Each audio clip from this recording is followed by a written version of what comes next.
Baik, Assalamualaikum warahmatullahi wabarakatuh. Selamat pagi, siang, sore, dan malam teman-teman semua. Perkenalkan, nama saya Aditya Putra Sailendra.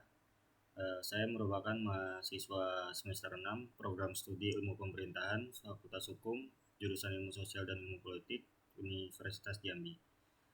Sebelumnya saya ingin mengucapkan terima kasih banyak kepada dosen pengampu saya di mata kuliah Kepemimpinan Pemerintahan, yaitu Pak Alfa Beriansyah SIPMIP, telah memberikan kesempatan pada saya untuk mempresentasikan artikel kelompok kami yang berjudul Pendekatan-pendekatan Kepemimpinan dalam Konteks Organisasi Publik. Jadi dalam video ini adalah merupakan presentasi hasil artikel kelompok 6, yaitu kami membahas tentang pendekatan-pendekatan kepemimpinan dalam konteks organisasi publik. Baik, lanjut kepada slide berikutnya, yaitu abstrak. Jadi artikel yang kami buat ini merupakan studi literatur yang bertujuan untuk mengkaji berbagai pendekatan kepemimpinan dalam organisasi publik. Jadi berdasarkan hasil review terhadap 24 jurnal ilmiah. Jadi pendekatan kepemimpinan itu seperti transformasional, transaksional, otokratis, demokratis, dan karismatik. Hingga situasional dianalisis untuk memahami efektivitas masing-masing dalam konteks pemerintahan dan pelayanan publik. Studi ini menggunakan metode kualitatif deskriptif dengan teknik konten analisis.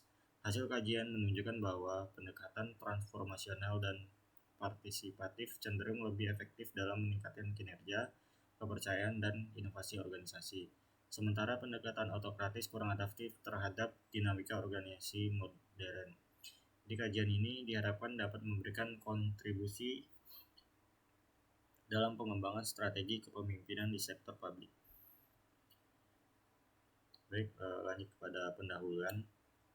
Jadi kepemimpinan ini menjadi elemen sentral dalam keberhasilan organisasi, termasuk organisasi di sektor publik yang dihadapkan pada tekanan efisiensi, akuntabilitas, dan dinamika perubahan sosial. Berbagai pendekatan kepemimpinan telah dikembangkan untuk menjawab kompleksitas tersebut, mulai dari gaya tradisional seperti otokratis dan birokratis, hingga gaya modern seperti transformasional, karismatik, dan partisipatif. Jadi kajian ini bertujuan untuk memahami keunggulan dan kelemahan masing-masing pendekatan, serta relevansinya dalam konteks kepemimpinan pemerintah di Indonesia. Kepemimpinan merupakan faktor kunci dalam menentukan efektivitas organisasi, terutama dalam sektor publik yang syarat dengan tuntutan akuntabilitas, efisiensi, serta dinamika sosial politik yang kompleks. Pemimpin dalam sektor publik tidak hanya harus mengelola sumber daya secara efisien, tetapi juga membangun kepercayaan publik dan mendorong partisipasi masyarakat. Jadi menurut Van Mark pada tahun 2013, kepemimpinan publik melibatkan kapasitas untuk membimbing organisasi melalui perubahan yang kompleks sambil tetap menjaga integritas pelayanan publik. Lanjut kepada metode penelitian pada artikel kami. Jadi penelitian kami ini atau artikel kami menggunakan pendekatan kualitatif deskriptif dengan metode studi literatur. Jadi data dikumpulkan dari berbagai jurnal ilmiah yang membahas berbagai pendekatan kepemimpinan. Jadi kurang lebih ada 24 jurnal yang kami review dan kami cari hasil serta metode yang digunakan pada jurnal atau artikel tersebut.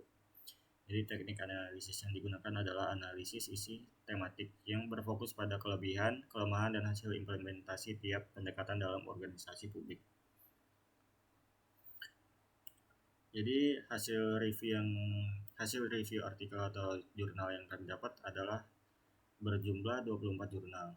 Jadi penelitian ini menggunakan pendekatan kualitatif deskriptif.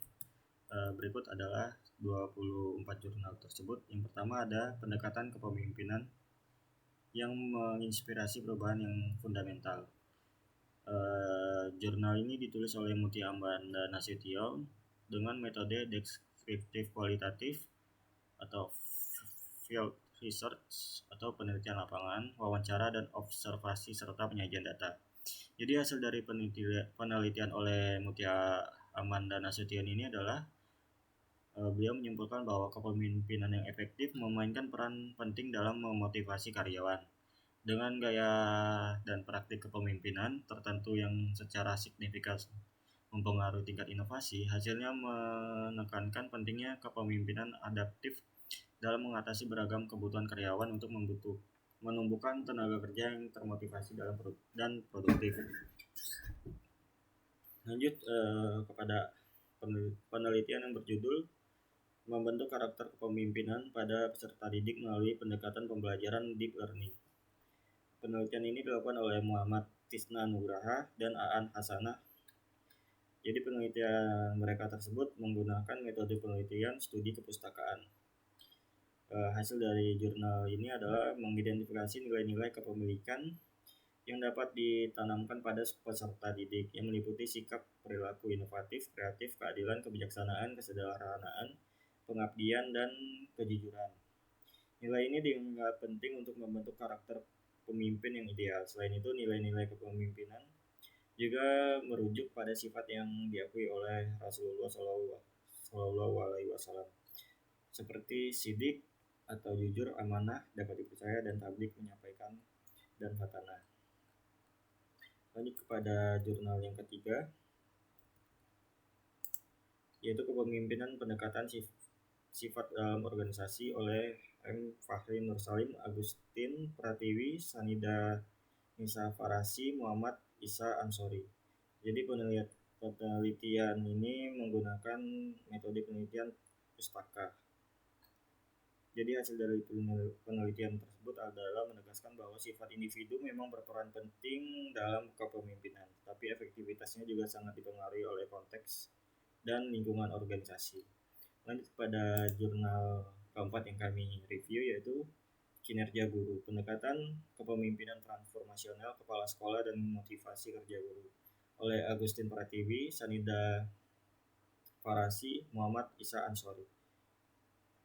Penelitian ini menggunakan metode penelitian kuantitatif.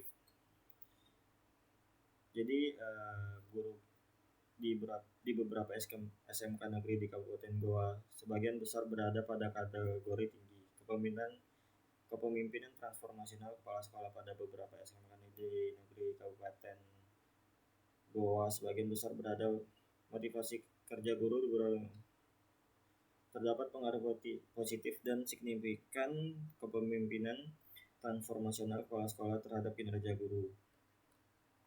Lanjut kepada jurnal yang kelima, yaitu yang berjudul akuntabilitas berdasarkan pendekatan kepemimpinan dan motivasi.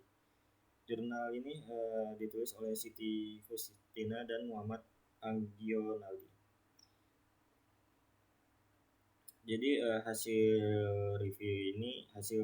dari jurnal itu secara umum, kepemimpinan dan motivasi kepala sekolah berada pada tingkat yang cukup baik hingga tinggi. Keduanya memberikan kontribusi positif terhadap akuntabilitas laporan keuangan sekolah, meskipun masih ada beberapa aspek yang perlu ditingkatkan.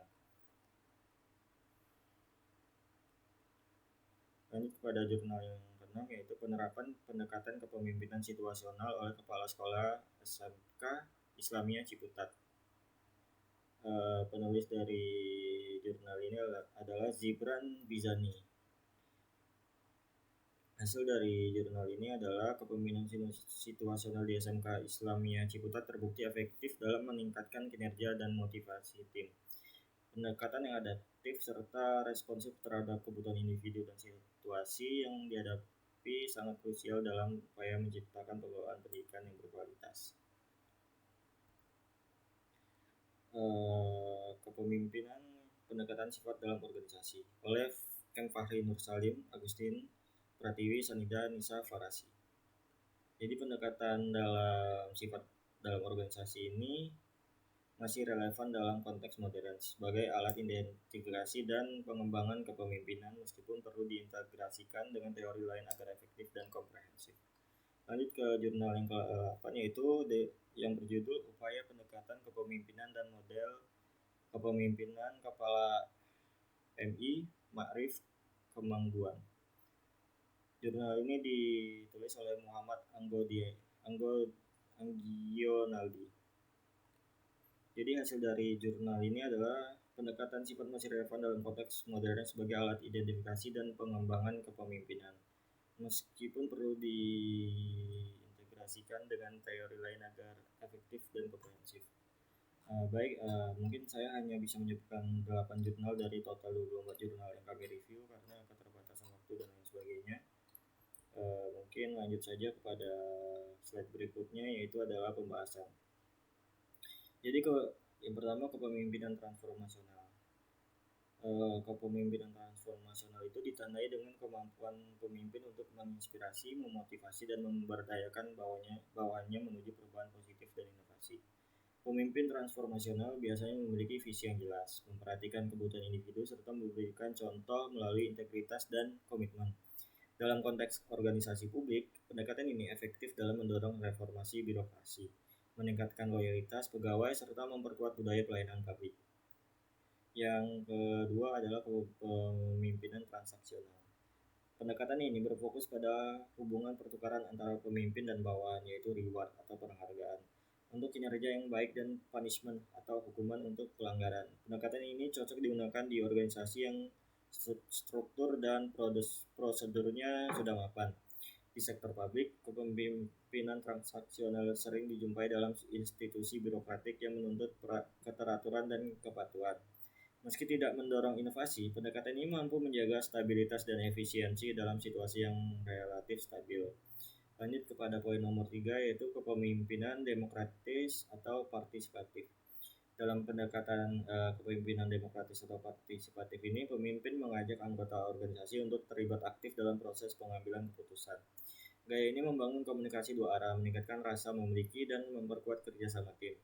Jadi pendekatan ini sangat relevan untuk organisasi pemerintah yang mengutamakan partisipasi publik dan kolaborasi lintas sektor. Ini juga mendorong iklim kerja yang terbuka, inovatif, dan rendah konflik. Lanjut ke nomor 4, yaitu kepemimpinan otoriter atau otokratis. Pemimpin otoriter mengandalkan perintah satu arah, minim konsultasi, dan seringkali menekankan kekuasaan formal. Pendekatan ini kadang diperlukan saat organisasi berada dalam kondisi krisis atau dalam pengambilan keputusan cepat. Namun, jika digunakan berlebihan, pendekatan ini bisa menurunkan partisipasi, menciptakan ketegangan dalam tim, dan menghambat kreativitas. Dalam konteks birokrasi Indonesia, gaya ini masih umum. Dalam artian masih banyak digunakan. Namun mulai ditinggalkan seiring dengan semangat reformasi dan demokratis. Lanjut pada kepemimpinan situasional. Jadi teori ini menekankan bahwa tidak ada satu gaya kepemimpinan yang paling efektif untuk semua situasi. Jadi pemimpin itu harus atau perlu menyesuaikan gaya kepemimpinannya dengan kondisi lingkungan, kesiapan bawahan, dan tantangan yang dihadapi. Pendekatan ini sangat fleksibel dan aplikatif di sektor publik karena karakteristik organisasi pemerintah yang sangat beragam, baik dari segi SDM, wilayah maupun tantangan sosial.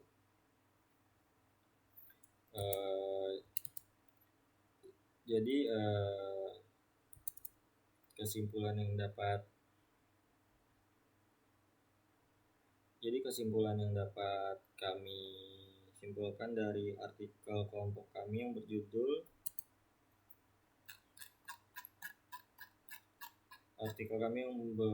pendekatan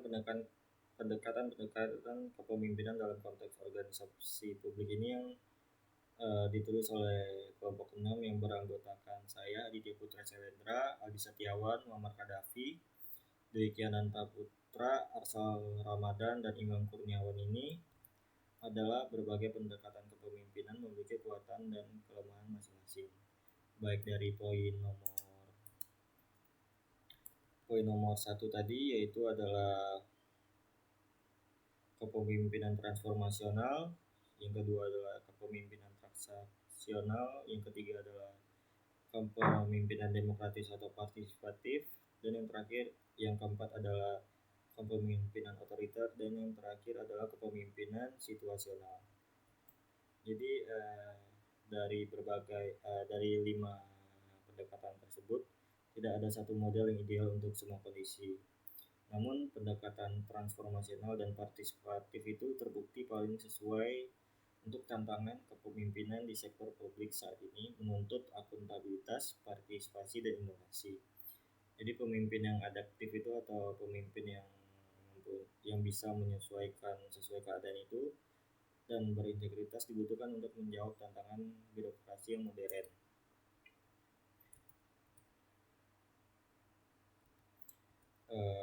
Baik, mungkin hanya itu yang dapat saya sampaikan dalam video ini yang berjudul pendekatan-pendekatan kepemimpinan dalam konteks organisasi publik. Saya memohon maaf jika masih banyak kekurangan dan salah kata. Mungkin apa yang dapat saya sampaikan tadi dapat bermanfaat bagi teman-teman semua. Semoga kita semua dalam lindungan Tuhan Yang Maha Esa dan selalu diberikan kesehatan. Mungkin saya akhiri. Wassalamualaikum warahmatullahi wabarakatuh.